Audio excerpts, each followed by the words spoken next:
अस्सलाम वालेकुम dear students, मेरा नाम मोहम्मद आसिफ है और इस वीडियो लेक्चर सीरीज़ में जो हम कोर्स पढ़ रहे हैं उसका नाम है operating system concepts. Students, previous lecture के अंदर हमने ये देखा कि डेडलॉक्स क्या होते हैं, उसकी करेक्टराइजेशन कौन कौन से हैं, जो कि हमने 4 पढ़े।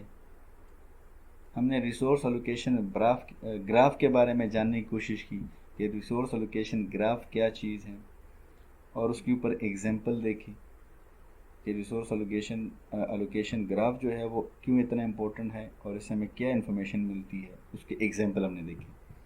आज जो हम टॉपिक कवर कर रहे हैं अगेन वही डेडलॉक होगा, लेकिन उसके अंदर हम एडवांस में जाएंगे, मतलब method for handling the deadlocks देखेंगे कि डेडलॉक को अब हैंडल कैसे करेंगे।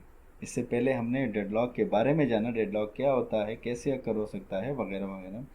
इस आज के लेक्चर में जो हम देखेंगे कि हम डेडलॉक को हैंडल कैसे करेंगे, प्रिकॉशनरी जो मेजर्स हैं वो कैसे लेंगे, वो क्या क्या होंगे। वो हमारे पास है डेडलॉक प्रिवेंशन और डेडलॉक अवॉइडेंस। उसके बाद हमारे पास सेफ और अनसेफ स्टेट क्या होते हैं, वो at the end of this lecture हम देखेंगे। So now let's see start our today's topics. Let's see methods for handling the deadlocks. तो हमारे पास 3 अप्रोचेज हैं फॉर हैंडलिंग द डेडलॉक्स। वो कौन कौन से हैं? Number 1, ensure that the system will never enter a deadlock state by adopting some precautionary measures। हमने ये इंश्योर करना है, मेथड नंबर 1, कि हमारे पास डेडलॉक कभी भी अकर ना हो, मतलब हमारे पास कभी डेडलॉक की सिचुएशन में एंटर ना हो। वो कैसे? हम कोई ऐसे प्रिकॉशनरी मेजर्स लेंगे, एहतियाती तदाबीर कुछ ऐसे लेंगे कि हमारे पास कोई भी प्रोसेस डेडलॉक सिचुएशन में एंटर ही ना हो या डेडलॉक स्टेट में एंटर ही ना हो। तो नंबर 1 ये सोल्यूशन है। Number 2, allow the system to enter a deadlock state and then recover. Allow करें सिस्टम को कि डेडलॉक स्टेट या सिचुएशन में एंटर हो और फिर आप उसको सॉल्व कर लें, अपनी उसको डेडलॉक को रिकवर कर लें। Method number 2। Method number 3, ignore the problem and pretend that the deadlock never occur in the system। Simple सी बात है कि आप इनकार करें, प्रिटेंड करें, बहाना करें कि हमारे पास तो है ही नहीं डेडलॉक्स और डेडलॉक कभी अकर हो ही नहीं सकता। तो आपकी प्रॉब्लम जब आप एग्जिस्ट ही नहीं करेगा तो प्रॉब्लम सॉल्व करने की ज़रूरत ही नहीं पड़ेगी। तो मेथड नंबर 3। अब हमारे पास जो अप्रोचेज, ये तीनों में से जो हमने देखना है वो प्रिकॉशनरी मेजर्स कौन से होंगे कि डेडलॉक एंटर होने से पहले हमें लेने चाहिए। प्रिकॉशनरी मेजर हमने कहा 2 हैं। There are 2 techniques upon employing any one of them would guarantee that the system would not enter in a deadlock. Number 1 आपका है डेडलॉक प्रिवेंशन और नंबर 2 जो है डेडलॉक अवॉइड करना, डेडलॉक अवॉइडेंस। तो डेडलॉक प्रिवेंशन भी हमने करना है और डेडलॉक अवॉइडेंस। तो ये हमारे पास प्रिकॉशनरी मेजर्स हैं। लेट्स सी, नंबर 1 आपके पास आ जाता है in this technique. Deadlock prevention में से आपका आ जाता है in this technique we somehow make sure that at least one of the 4 necessary and sufficient condition would not occur. ये उस 4 कंडीशंस की बात कर रहे हैं जो हमने इससे पहले पढ़े थे, जो म्यूचुअल एक्सक्लूजन है, सर्कुलर वेट है, नो प्रियम्पशन है, ठीक है। इसी तरह 4th वन एक और भी था, होल्ड एंड वेट। तो वो कह रहे हैं कि हमारे पास सम हाउ वो 4 condition sufficient condition would not अकर, हमारे पास वो 4 कंडीशन अकर नहीं होंगे। As we know that there is a bi-directional, bi-conditional relationship between these condition and the deadlock. So if a system condition, single condition is missing, system is prevented from the deadlock। मतलब हमारे पास ये by directional होते हैं। Mutual exclusion आप करते हैं या avoid करते हैं तो सर्कुलर वेट भी अवॉइड हो जाता है, इसी तरह आपका होल्ड एंड वेट एंड इसी तरह आपका नो प्रीएम्पशन। तो ये बाई डायरेक्शनल होते हैं आपके पास। इन दोनों में से आप अगर आप होल्ड एंड वेट को ख़त्म करते हैं तो आप सर्कुलर वेट या जो दूसरे इसके बाद नो प्रीएम्पशन वो ऑटोमेटिकली ख़त्म हो जाते हैं। तो हम सिस्टम को प्रिवेंट कर सकते हैं from the deadlock. Now let's examine these conditions one by one. That's how to get rid of them and what will be its possible cost। अब एक एक को देखते हैं। जो हमने वो 4 कंडीशंस पढ़े थे कि वो कैसे हमें बचा सकते हैं। मसलन जो प्रिकॉशनरी मेजर में आ जाते हैं, म्यूचुअल एक्सक्लूजन, ये हमने कैरेक्टराइजेशन ऑफ डेडलॉक में पढ़े थे। म्यूचुअल एक्सक्लूजन, बाहमी मफाहमत हम उर्दू में कह सकते हैं इसको। Just imagine the dramatic situation that the mutual exclusion was a necessary condition for solution of critical section problem, while in this case it is candidate condition for the deadlock. ठीक है, आपने situation imagine करनी है कि हमारे पास necessary जो condition है वो सोल्यूशन है क्रिटिकल सेक्शन प्रॉब्लम का, while in this case it is a candidate condition, हमारे पास एक कैंडिडेट कंडीशन है। वन ऑफ द कंडीशन है कि अगर हम वो कंडीशन ख़त्म कर लें तो हमारे पास डेडलॉक अकर नहीं होगा। There are 2 type resources that are shareable and non shareable. For shareable resources there is no need for mutual exclusion. जो हमारे पास शेयरेबल रिसोर्सेज होते हैं वहाँ पर आपको म्यूचुअल एक्सक्लूजन करने की ज़रूरत नहीं है, रीड ओनली है आपके पास, लेट से PDF है, वर्ड है, तो वो रिसोर्स आप शेयर कर सकते हैं बहुत सारे रीडर्स के साथ, प्रोसेसेस के पास, तो प्रॉब्लम नहीं क्रिएट होती। लेकिन जो शेयर्ड, जो because share resources such as read only file do not lead to a deadlock. लेकिन जो हमारे पास नॉन शेयरेबल रिसोर्सेज होते हैं ये हमें प्रॉब्लम क्रिएट करते हैं। हमें इनको unavoidable because it can cause the occur. Shareable resources हमारे पास जो होते हैं वो प्रॉब्लम कर सकते हैं, नॉन शेयरेबल सॉरी। मसलन प्रिंटर आ गए, डिस्क आ गया, तो उनको अगर आप शेयर करते हैं, जो नॉन शेयरेबल रिसोर्सेज हैं, अगर उसको शेयर करते हैं देन प्रॉब्लम क्रिएट होते हैं। तो वहाँ पर हमें म्यूचुअल एक्सक्लूजन की ज़रूरत पड़ती है। और आपने इसको अगर आप ठीक से अप्लाई करते हैं तो आपका जो बाकी नेसेसरी कंडीशंस हैं, वो 4 कंडीशन जो 3 रह जाती हैं, वो ऑटोमेटिकली वो भी सॉल्व हो जाती हैं। नेक्स्ट हमारे पास है hold and wait. In order to avoid the hold and wait condition, we have to do the following. Number 1, उसका solution बता रहे हैं कि must guarantee that whenever a process requests a resource, it does not hold any other resources, or if a process is already holding a resource, it cannot request for another.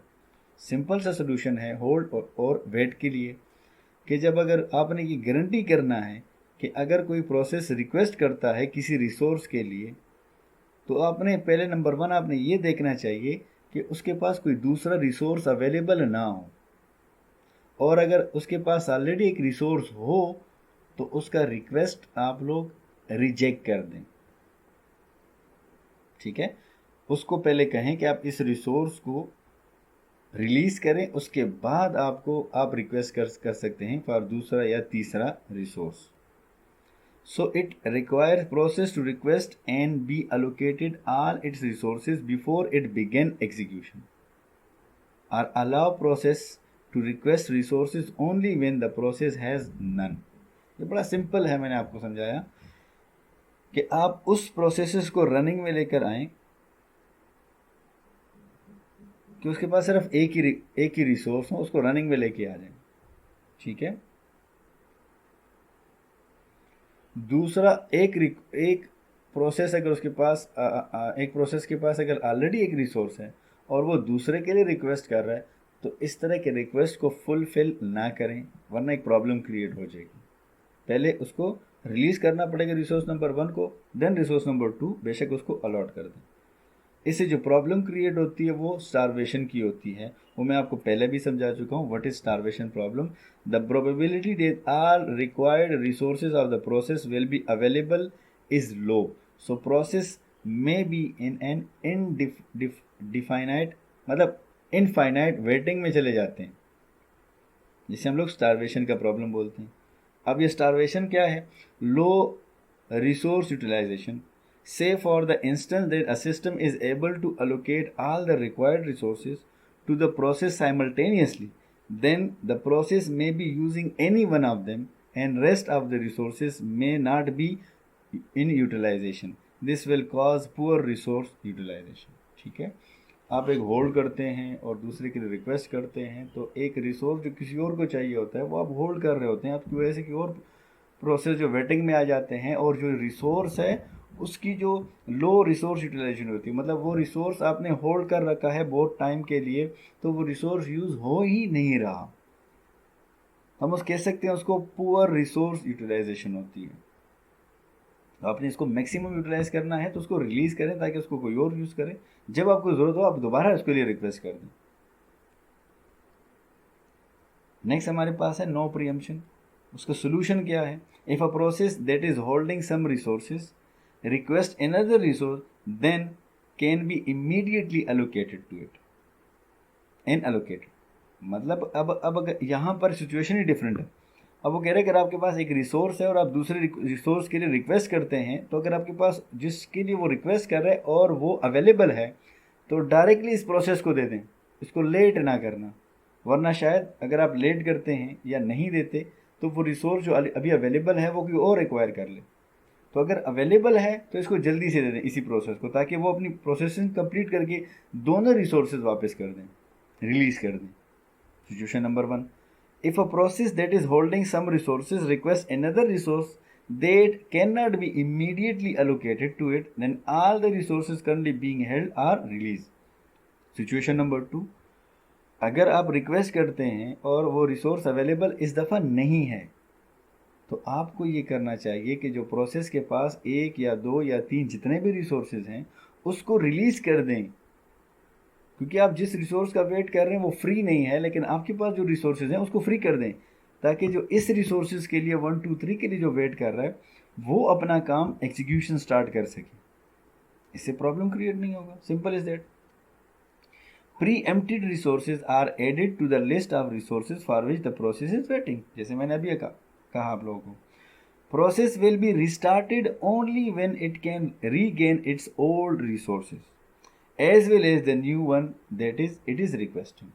वो अपनी resume करें processing, दोबारा से processing start करें, लेकिन शर्त ये है कि उसको वो पुराने रिसोर्सेज और वो जो नया रिक्वेस्ट के लिए नए रिसोर्स के लिए उसने रिक्वेस्ट की थी वो सब मिल जाए तब इसकी प्रोसेसिंग स्टार्ट करना, वरना नहीं करना। Simple is that. पुराने रिसोर्सेज और नए रिसोर्स के लिए जो रिक्वेस्ट कर रहे हैं वो फ्री हो तो इसको जल्दी से मिल जाए और ये अपनी प्रोसेसिंग स्टार्ट कर लें, वरना अगर एक भी रिसोर्स अवेलेबल नहीं है तो ये अपनी प्रोसेसिंग स्टार्ट ना करें। Simple is that. ऐसे प्रॉब्लम अगर ये नहीं करेगा, प्रॉब्लम क्या क्रिएट होती है? स्टारवेशन। नेक्स्ट हमारे पास circular wait. Impose a total ordering of all resources resource types and required that each process request resource is an increasing order of enumeration। हमने ऑर्डरिंग करनी है प्रॉपर और जो रिक्वेस्ट आती हैं और जो अवेलेबल जो रिक्वेस्ट रिसोर्स मिल जाते हैं प्रोसेस को, हमें उसको इंक्रीमेंट करता रहना चाहिए कि किस किस को कौन से रिसोर्स मिल चुके हैं, उनको 1 by 1 इंक्रीमेंट करना चाहिए। This will guarantee that circular wait wouldn't occur. ठीक है, ये सर्कुलर वेट के बारे में था। अब नेक्स्ट हमारे पास है डेडलॉक अवॉइडेंस के कुछ मेथड्स हैं। Deadlock avoidance incorporate all a priori steps taken before the execution of the processes such that the sequence of processes may not produce a deadlock. अब ये अवॉइडेंस की बात कर रहे हैं कि अगर हम कुछ ऐसे स्टेप्स ले लें before the execution of the process, तो हमारे पास डेडलॉक सिचुएशन अकर नहीं हो सकती। अवॉइड अगर हमने करना है इसको, it required that system has some additional a priori information available. मतलब बिफोर एग्जीक्यूशन उसके पास कुछ इंपॉर्टेंट जो इंफॉर्मेशन है वो पहले से अवेलेबल हो तो बड़ा ज़बरदस्त हो जाएगा, तो हमें डेडलॉक सिचुएशन जो है वो अकर या डेडलॉक अकर नहीं हो। मसलन simplest and the most simple model required that each process declare the maximum number of resources of each type that it may need. Number वो हमें सिंपल ये बताए कि उसको कितने रिसोर्सेज चाहिए होंगे मैक्सिमम किसी भी प्रोसेस के लिए। The deadlock avoidance algorithm dynamically examine the resource allocation state to ensure that there can never be a circular wait condition. हमारे पास जो डेडलॉक अवॉइडेंस कुछ एल्गोरिथम्स हैं वो रेंडमली डायनामिकली वो चेक करेगा रिसोर्स एलोकेशन स्टेट्स को, वो इंश्योर करेगा कि हमारे पास सर्कुलर वेट कंडीशन कभी अकर ना हो, एक प्रोसेस दूसरे का दूसरा, तीसरे का तीसरा, फर्स्ट का वेट ना कर रहा हो, ये चेक करता रहेगा बार बार। Resource allocation state is defined by the number of available and allocated resources and maximum demand of the processes. जाहिर सी बात है कि रिसोर्स अलोकेशन से हमारे पास ये होगा कि अवेलेबल रिसोर्सेज, अलोकेटेड रिसोर्सेज और हमारे पास जो मैक्सिमम डिमांड है, इन तीनों का वो चेक करेगा। जिस प्रोसेसेस के वो कंप्लीट हो सकते हैं उसको देते रहें और वरना आप अवॉइड करते रहें। अब हमारे पास नेक्स्ट आ जाता है सेफ स्टेट और अनसेफ स्टेट। हमारे पास अगर किसी सिचुएशन में या कोई प्रोसेस सेफ स्टेट में कब होता है और या अनसेफ स्टेट में कब होता है, तो सिंपल है बड़ा कि सेफ में तब वो होगा जब वो डेडलॉक सिचुएशन में नहीं होगा। अनसेफ सिचुएशन वो होगी या वो प्रोसेसेस होंगे जहां पर डेडलॉक अकर हो जाता है। सिंपल इज दैट, ये बड़ा सिंपल है। A state of a system is called safe if a system can allocate all the resources requested by all the processes without entering into a deadlock. Number 2, if a system cannot fulfill the request of all the processes, then the state of the system is called as a unsafe state. जैसे figure में नज़र आ रहा है, simple है। Unsafe वो होगा जिसमें deadlock situation आ जाती है, तो वो सारे प्रोसेसेस डेडलॉक में चले जाते हैं। और सेफ सिचुएशन वो होती है या सेफ स्टेट वो होता है जिसमें हमारे पास डेडलॉक अकर नहीं होता। स्टूडेंट्स, आज के लिए इतना काफ़ी है। अगर इस लेक्चर में किसी का क्वेश्चन हो तो आप मुझसे पूछ सकते हैं। Thank you. अल्लाह हाफिज़।